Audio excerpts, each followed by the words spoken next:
ఏందిరా ఏడో అంత ఇంకా పూర్తిగా లేదా? ఆలోచిస్తా కూర్చున్నావు.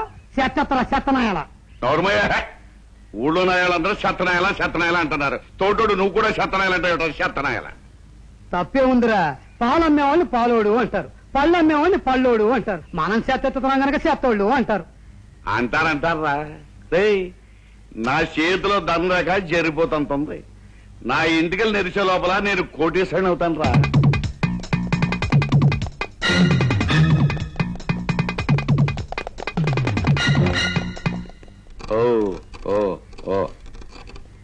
ఒరే, ఈ చుట్టుపక్కల ఉన్న చెత్తంతా నువ్వే ఎత్తిపోయి నా కడుపులో గుడగుడగా ఉంది.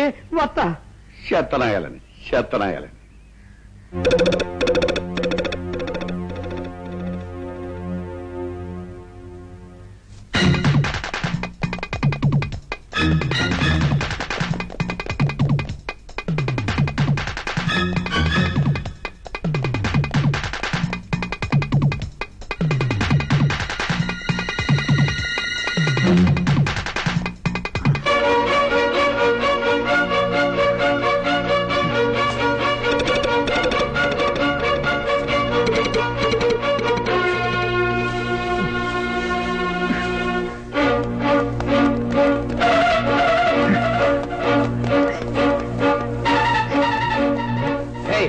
పరిగెత్తికెళ్ళరా? గారు దొరుకుతేమో అని గంట సేపటి నుంచి ఎదుగుతున్నాను. ఈ పెళ్లికి వచ్చిన వాళ్ళంతా దరిద్రులానే ఉన్నారు. నాగటానికి ఆకుల్లో ఏది మిగల్చలేదు.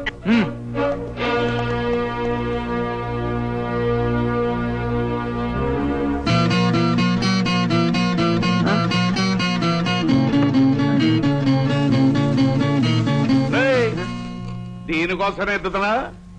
అవును, నాదే.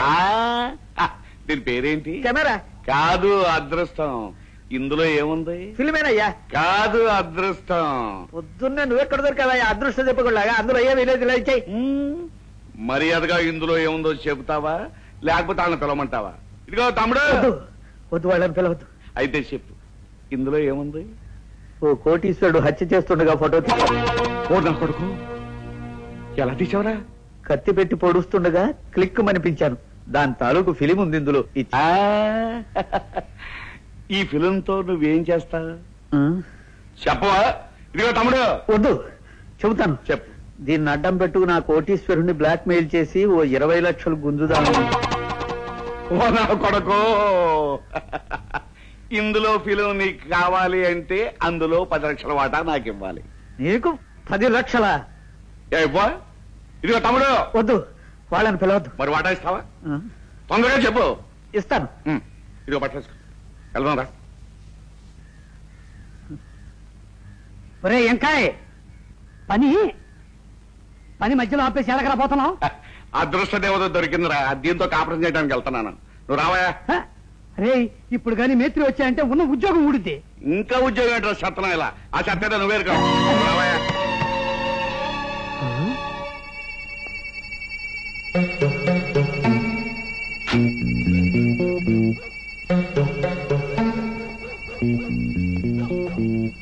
ఇరవై లక్షల క్యాష్ తెచ్చావా? తెచ్చాను.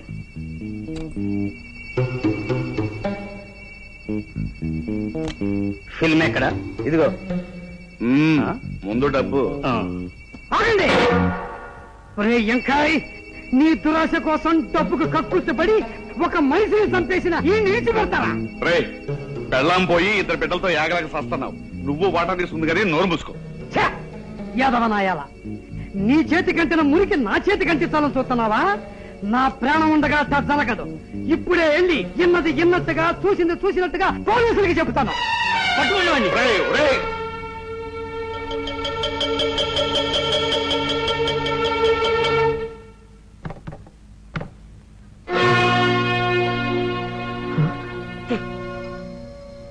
ఏంట్రా అయిపోయా?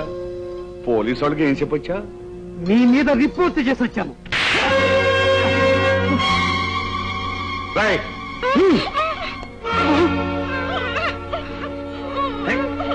వద్దు వద్దు, నా పిల్లలు ఏం చెయ్యొద్దు. ఒరే ఎంకాయ్, నా పిల్లలు ఏం చెయ్యొద్దురా. ఏమీ చేయకుండా ఉండాలంటే నువ్వు స్టేషన్కి వెళ్ళి ఏ నోడుతో మా మీద రిపోర్ట్ ఇచ్చావో అదే నోడుతో ఈ పెద్ద మనిషి చేసిన చిన్న హత్యను నీ మీద వేసుకోవాలి. కోర్టులో కూడా అదే చెప్పాలి రోయ్. లేకపోతే టెంపరీగా మూతపడ్డ నీ బిడ్డల నోళ్లు శాశ్వతంగా మూతపడిపోతాయి. త్వరగా వెళ్ళకపోతే ఆ ఎస్ఐ గారు FIR మీద చర్య తీసుకుంటాడు. వెళ్ళు. అదృష్ట దేవత నన్ను వెతుకుంటూ వచ్చిందరా. దానికి నువ్వు అడ్డొచ్చావు, నీ బిడ్డల ప్రాణాలు తీసేస్తాను. వెళ్ళా.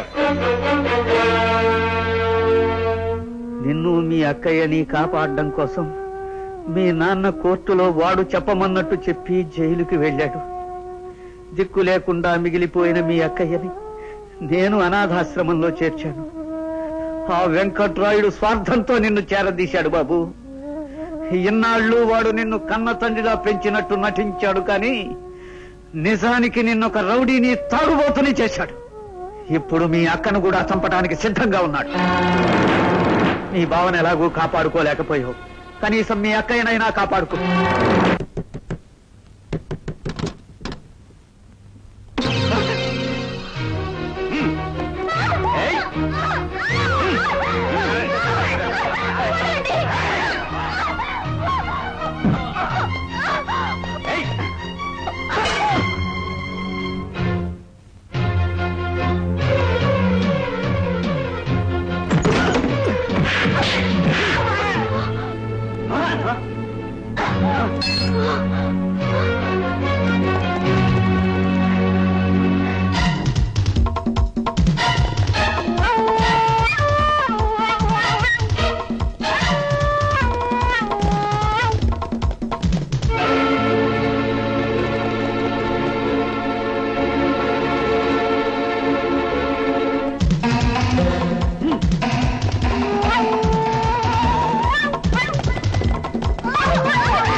నీకు దండం పెడతాను, నన్నేం చెయ్యొద్దు.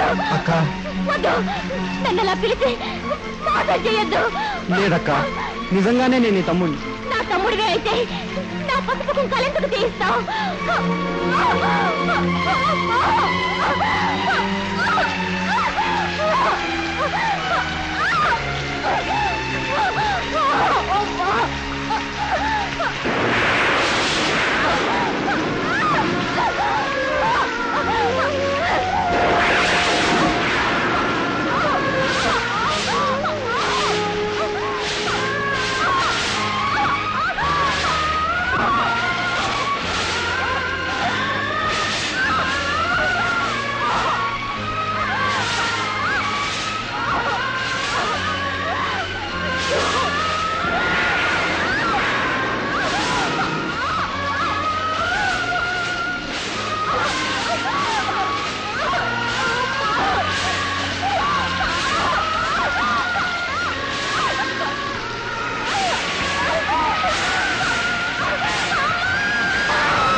నీ అసూయతో ఒక అమాయకురాలి ప్రాణం మీదకి తెస్తావా?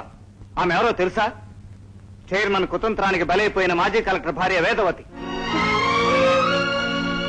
చైర్మన్ వేదవతిని చంపాలని చూస్తుంటే కాపాడాలని తీసుకొచ్చి చింతయ్య ఇంట్లో పెట్టాను.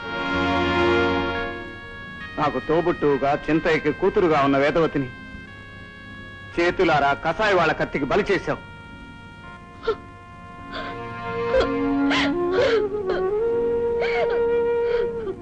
కాళ్ళు పట్టుకున్నంత మాత్రాన సమస్య పరిష్కారం కాదు.